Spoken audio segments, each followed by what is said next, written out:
How's it going, everyone? KingBlackToof here. So the feeling when you've been doing this for fucking ages and you still haven't managed to do a good take that you want, it's the perfect time to play some Gwent. And people have been asking me to review this patch for probably since it came out, but I did a very let's wait and see approach prior to the patch regarding gold immunity and resilience and some cards which I found to be powerful.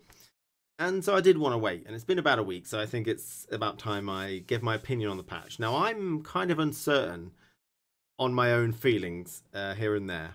So I think with good conversation, you could sway me one way, you could sway me the other. I'll counter arguments. So I'll try and give my feelings towards it, but if you want to have a discussion, I'd love to have one. Now, we are going to get a hotfix in, I reckon, the next week. And I hope they take their time with it. I really do. It's a very serious hotfix. I don't think we're going to get a second one. So we're going to be playing for the whole season with this fix. So whatever happens here is going to stay. And if you're getting serious about Gwent on the pro ladder, which maybe I'll decide to do, you know, we want it to be fun. And the hotfix is key to that. So please take your time on that, CD Projekt Red. So this patch, I think, I can outright say is probably one of the worst ones we've had. And the reason for that is that we've got a multitude of bugs, okay, regarding cards. And this is not bugs like crashes to desktop or anything. This is like cards feel unfair and actions between cards feel unfair. And it makes for an annoying experience. We've also got overpowered cards, which combined with the feeling of unfairness really makes you angry. And I think in some ways the creativity has been limited.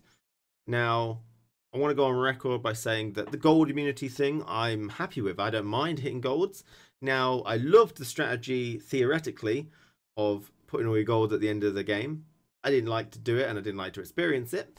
But as a strategy, someone created it, they thought of it and they made it work, and props to whoever that was. It was a great idea and decks worked, and it was an interesting style of deck. That's no longer possible now most of the time. So there's some creativity lost there.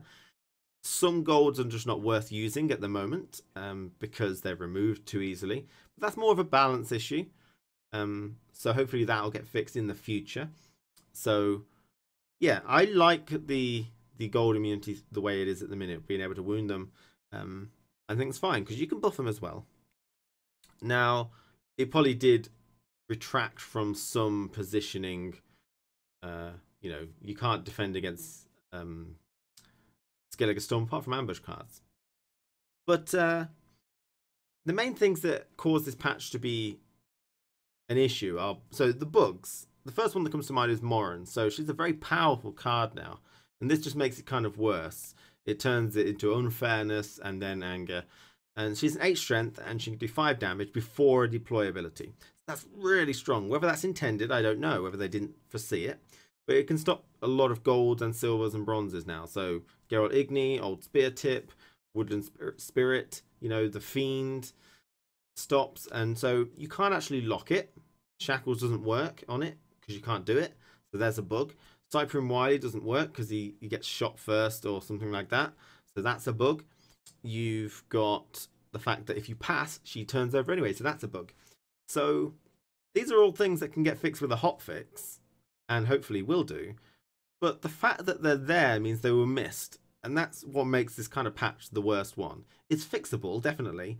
But the fact that these bugs are there, and she's a powerful card, makes for a feeling of unfairness and anger when like people are playing the card because it's powerful. Now, you can play around it. People will say, just play around it. And I do. But sometimes it's very difficult to do. And sometimes it feels unfair. The next thing is cards are massively powerful. Now, the bronze ceiling has been raised. And golds not. They've just basically stayed where they were. So if you don't get your golds, it should still be a competitive match. But some of them just gone absurd. The Vryhead Officer, 15 to 19 strength with no effort is too much, I think. You need to have certain ways to deal with it. You've got like the Dunbanner Heavy Cavalry. 8 strength base is really high, and it takes away armor. Now, I had someone play one of those cards, and it was a 32 strength bronze. which is ridiculous. Now, bear in mind, it's been about a week and people have started to understand these things now. So they're not surprised. They're putting in things that can deal with these. And, you know, I didn't know that he had that power. So I was surprised when it happened. So I guess we do have to bear in mind this. And I think there are some cards which are powerful, like the ones I've mentioned. But don't go crazy on them from CD Projekt Red. They just need to be tuned, you know, incrementally down. Probably their base strength will help a lot, because people are aware of that, what they do, and just don't go over nerfing things is what I think. Now we're starting to understand what it's like. We can take steps to deal with these cards sometimes. But the next card that I want to talk about, now this one is very opinionated, and the next one will be too, my next point. First point is things like engine cards. So these are cards that you place down, and then they get value over time as you keep playing. So the Imperial Brigades were the old school ones. The Farseer, the Mahaka Marauder, the Cockatrice, these kind of things. So they're really high base strength. Like the Farseer is 8, so most things can't deal with it. There are a couple of ways to deal with it, but if you have to start using golds to deal with his bronze, I don't know. It's a weird interaction. I feel 8 strength is just too high, considering it will go up by 2 every turn nearly. You know, depending on what the opponent plays, but pretty much it will if you know how it works. Now there are some cards that can deal with it. The Assassin, the Cyclops with a bit of setup, but most of the ways are going to be lock it or gold it most of the time.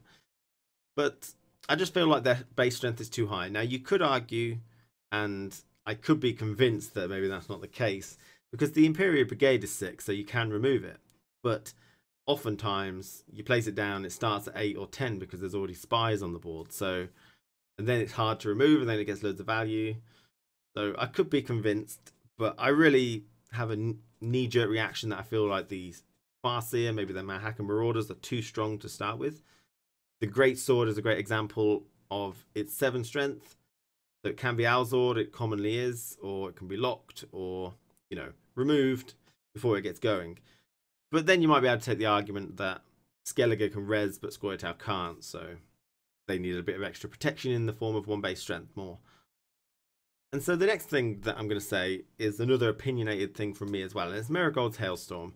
I'm just going to outright say that I don't like it. And a lot of people are going to say that, you know, this is the way you deal with those big cards that you don't like. But just because there's some big cards in the game that are clearly overpowered that I don't like being that powerful, and this is the answer to them, it doesn't mean that I need to like this card.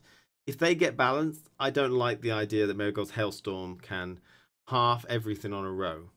I mean, a Lacerate is good value, and you could say this is like a silver version of Lacerate, but I just don't like it. I mean, there's a lot of movement tech, a lot of agile units as well.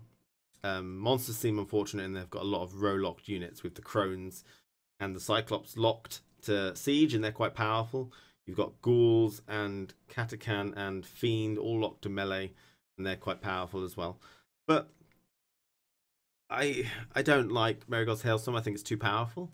I don't know how they could balance it, maybe cap it, but I still think they'd be quite strong. In the previous patch, it wasn't taken. Coral was, and she was taken all of the time if you could. And then Marigold's Hailstorm started to be taken. But now the ceiling of bronze has been lifted. I think everyone's going to take Marigold's Hailstorm, and I think they are. And I don't like that. I think that it's too good because it's auto-include. And I really hate the way that Ethne can use it again, twice, which is absurd. I don't like the idea that 50% of my row is gone, maybe even 60 because it actually rounds up. It's just, it's one of those big swingy cards which CD Projekt Red don't like, and I hope they, you know, change it.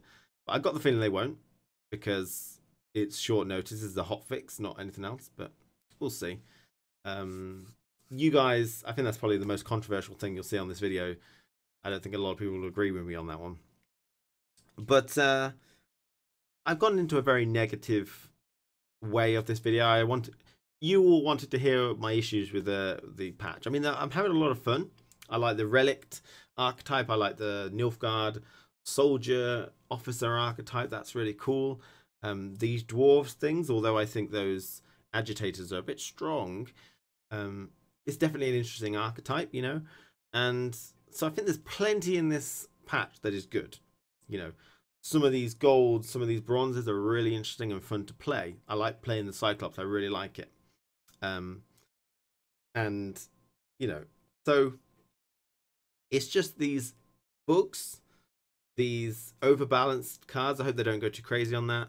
And just like the feeling of annoyance. And this really comes from, I think, in the early stages of the patch, I don't know, a lot of people go and look for combos in their own decks, and then there's got people that just go removal.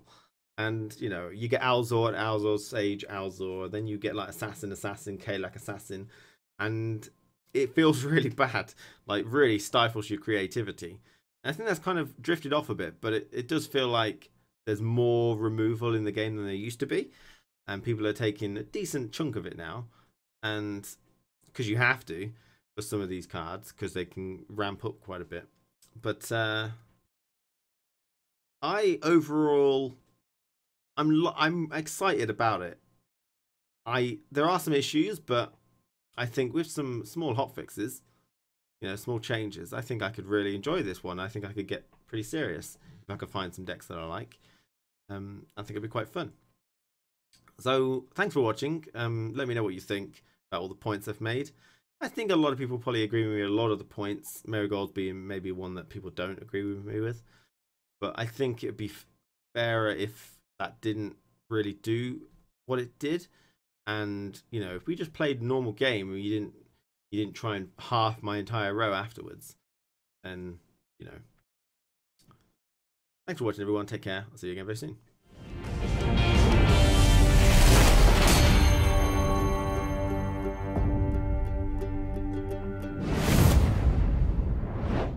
Pam param, pam pam param.